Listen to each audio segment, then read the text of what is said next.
Ready. Thank you. School board and administration are seated at conference All right, ready? tables. Let's call to order the regular business meeting of the Board of Education for Monday, July 2nd.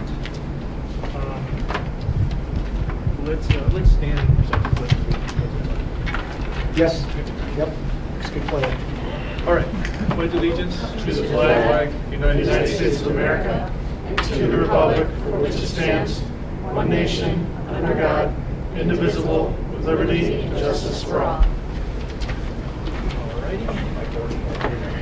Our agenda this evening, we will open it up for public comment. I have nothing on the president's report. Read superintendent's report. Okay. I'm sorry. Roll call. Yeah, I flipped that. Let me flip through this and I'll come right back to you. Okay. That's why I'm. All right, so we'll approve the consent vote agenda that we've discussed earlier this evening. Brief updates from facilities and finance and program personnel. Also, which we reviewed in detail earlier this evening. Karen, anything from CEDO? Very brief. Okay. IASP, nothing. That's okay. All right, so roll call, please. Jim Batson. Don Carmichael. Here. Pat Rudy. Here. Lisa Hessel. Here. Kevin Huber. Karen Lundstedt. Here. Casey Rooney. Here. Okay, so we know Jim Batson and Kevin Huber out this evening. All right, anybody from the public who'd like to speak? All right, we should note for the record that there was one resident who spoke earlier this evening. Team again? At PMP. Yes, Jim Jim McCormick. Okay. He's not present in the board meeting, but he did speak earlier this morning at the PMP meeting. And if there's anybody else who wants to speak? No? Okay. Nothing on the president's report, superintendent. Okay, Pat, good evening. This evening we have several pieces of good news, even in the summer, which is always great news. LHS 2019 graduate Molly Grayton was named to Crane Chicago Business Tech 50 for 2019. She was selected for her work as a co-founder of GirlCon. Cool. VHHS students received honors at the National FBLA Conference held in San Antonio, Texas earlier this month. The team of Tyler Kading and Ben Goroshenko placed third in sports and entertainment management. The trio of Mira Singh, Ben Thomas, and Julie Lee placed seventh in management information systems. And the team of Ben Froman and Ryan Ellis placed ninth in 3D animation. The following D128 students were selected to be part of the 2020 All-State production of Ada. From LHS, Rachel Erdman, cast member, Albert Sterner, cast member, Jason Sakili, cast member, Noah Kublank Orchestra, Sarah D'Onofrio Orchestra, Mara Gavrilovic, crew, and from VHHS, Mackenzie Furlet, cast, and Sarah Gluck, cast. The show will be a part of the 45th Annual Illinois High School Theater Festival to be held January 9th to 11th, 2020 at Illinois State University in Normal. So congratulations to all of our students. Next on the superintendent's report is the LHS pool and parking update. And I'll just do this briefly, and Mark, unless you want to take a shot at it, but essentially we've had several status updates. The board did a tour, and any members of the public who are interested did a tour of the new LHS pool tonight, the old LHS pool, and the start of the process there and the outside development around the pool. We are on target right now to finish everything and hopefully be in the pool prior to the opening of school on August 12th. Anything the two of you want to add? Nope. Right? Good. Rita? Good? Okay, we're good. Any other questions from the board on that? Okay, the board, we had extensive conversation on this at the Facilities and Finance Committee meeting earlier. LHS and VHHS additions and renovations update. Mark, anything to add with VHHS? Everything we discussed, we are on schedule presently in the cafeteria area.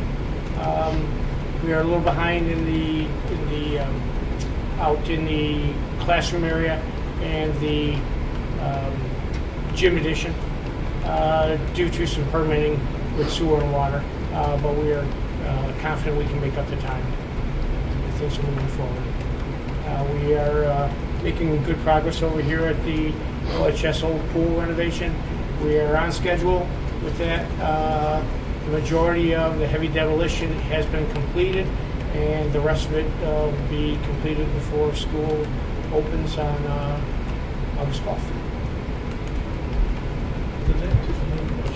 Does anybody know, has the parking lot been taken place, or did all the seniors get what they need?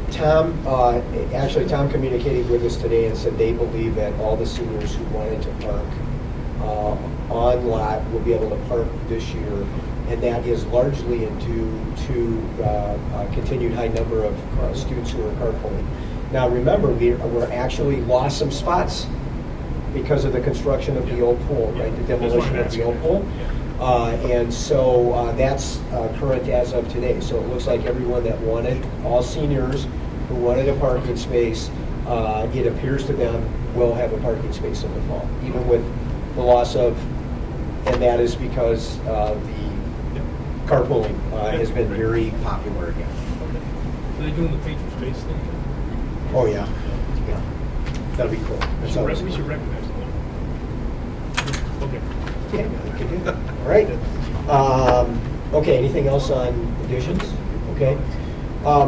And as always, we'd like to remind the public that the board does the yeoman's share of its work at our two committee meetings, program and personnel, and then facilities and finance. So the board has already had very detailed, deliberate discussions on a number of things that they will address tonight, and particular vote on in committee. So we always welcome you to come and be a part of that process and watch the board work. Okay, next on superintendent's report tonight is donation acknowledgement. And we'd like to acknowledge receipt of donation from Mr. Craig Baumgars in June of 2019 of a replica half-scale primate hominid skull set to the Vernon Hills High School Science Department. And the donation will be acknowledged at our meeting tonight. And we just want to thank Craig, as a longtime employee of the district, longtime teacher in the district, for giving back to the district. And I'm pretty sure that that is a donation that Don would have really appreciated, right, in the science realm, right? I understand its meaning. Yes, for sure, absolutely. And next, Pat, from the superintendent tonight, our FOIA requests. We had 2 FOIA requests this month. FOIA requests received 6/19/2009. Response deadline was 6/26/2019. The requester was Jack Caniff, business agent, Iron Workers, Local 73, 2525 West Lexington in Broadview, Illinois. Information requested: certified payroll and contract information for temporary fence installed at Vernon Hills High School located at 145 Lakeview Parkway. Gilbane is the general contractor. Follow-up was done by Dan Stanley and Carol Skoden. The response date was 6/26/2019, and the time spent on the response was approximately 30 minutes. The second FOIA request received was on 7/1/2019. The response deadline was 7/9/2019. Requester, again, was Jack Caniff, business agent from Iron Workers, Local 63, 2525 West Lexington in Broadview. Information requested: certified payroll and contract information for the temporary fence installed at Libertyville High School located at 708 West Park Avenue, Libertyville. Follow-up: Dan Stanley, Carol Skoden. Response date 7/8/2019. The time spent 10 minutes on the response. And Pat, unless there are any other questions for the superintendent this evening, the superintendent's report is concluded. Thank you very much. All right, consent vote agenda is listed. We reviewed it earlier tonight.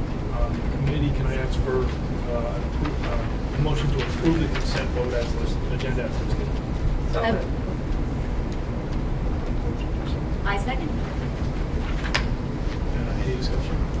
All right, roll call, please. Carmichael, Aye. Grudy, Aye. Hessel, Aye. Lundstedt, Rooney. Aye. Okay, motion carries. Next, Facilities and Finance Committee. I'll cover that for Kevin. Just one motion for rental labor rates. All right, so the rental labor updates have been updated for next year, right? Correct. Largely based on either the change in the rates that the people actually paid or an adjustment based on CPI. And the details of that are provided in your packet we reviewed earlier tonight. Can I ask for a motion to approve the rental labor rates for fiscal year 2020 as So moved. Is there a second? Second. Any discussion? Roll call, please. Grudy. Aye. Hessel. Aye. Lundstedt. Aye. Rooney. Aye. Carmichael. Aye. All right, motion carries. Program and Personnel Committee, I'll represent Dr. Batson. Was that? Because they didn't raise it. Makes up for the one where I didn't fill in. Item A, Security Consulting Services. Brian, you want to briefly? So we received, we're looking to have an outside consulting service come into both Libertyville and Vernon Hills High School to look at our current security measures in place, including procedures and our hardwares that are in place. We looked at 4 companies. Only 3 of them were able to give us a price. One, just due to the high volume, was not able to have their services available for this year. So our hope is to have this contract approved and have facility engineering associates come and work with our people in the buildings and look at our security. So we'd like to have the board approve the contract for FEA. And that's in the amount of $7,500. So $7,750. I move to approve the contract with Security Consulting Services, Facility Engineering Associates for $7,750. Second? All right, any discussion? I'll just mention, we discussed it earlier, high priority on these security issues, and also member Batson has firsthand experience working with this particular firm and how they recommend it. So, very good discussion. Any further discussion? Roll call, please. Hessel. Aye. Lundstedt. Aye. Rooney. Aye. Carmichael. Aye. Grudy. Aye. All right, motion carries. Next, video interviews for D128 applicants. As part of our evaluating our procedures for hiring teachers in District 128, one of the things that we did this past year with a committee of department supervisors and administrators is to look at all of our procedures that we have put in place to hire new teachers and revamping that process from the online application to phone interviews to committee interviews to administration interviews, that we are tying all of that, the whole process and the questions to our daring mission statement.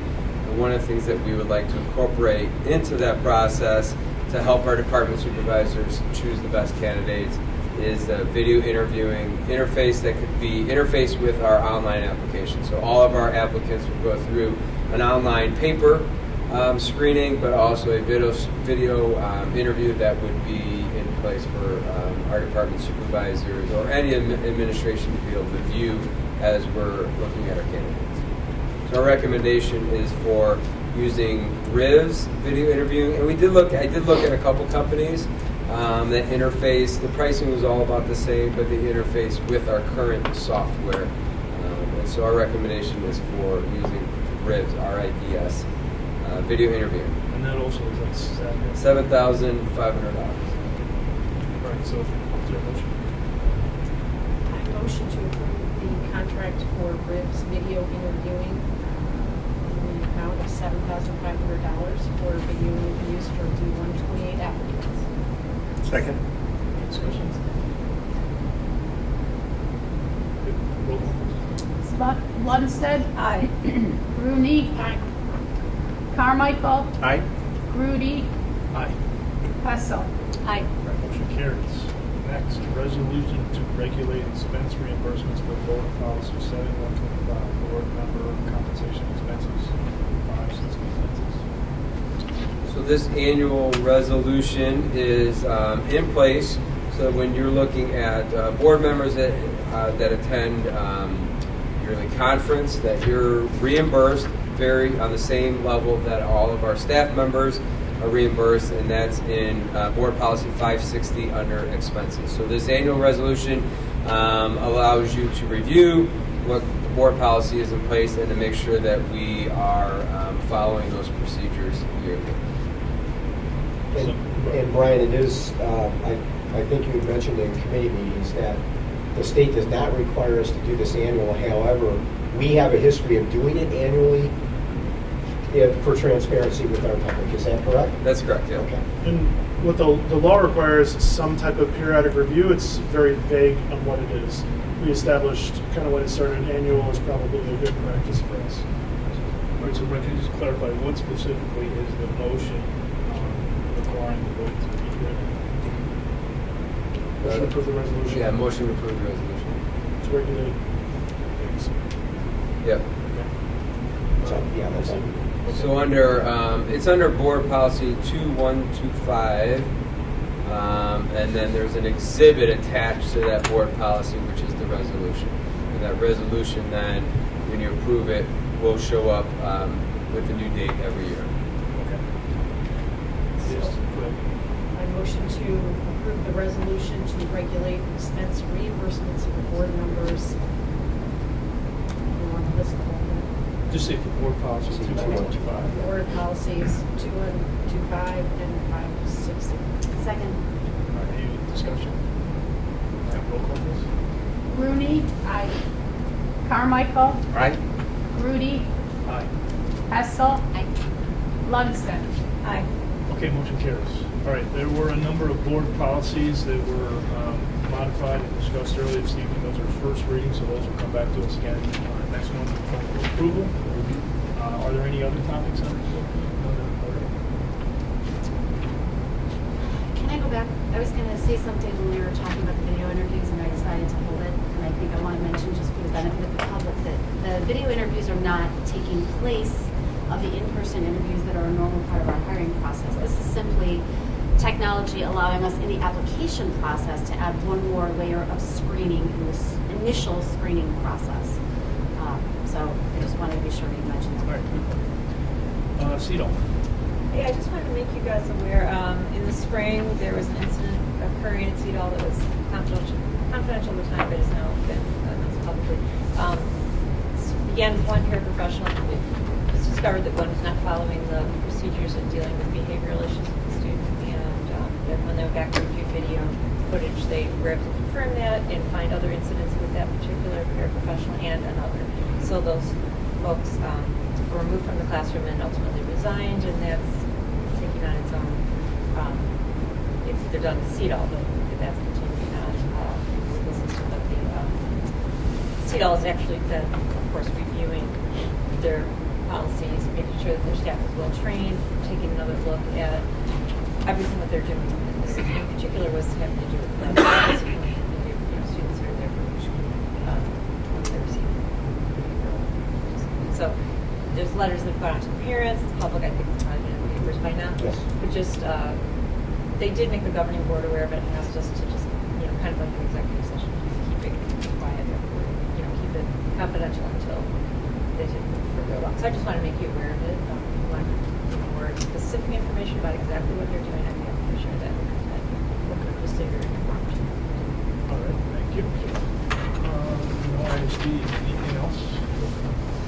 Okay, hearing none, is there a motion to adjourn? So moved. Second. All in favor? Aye. Good night, everybody. Thank you.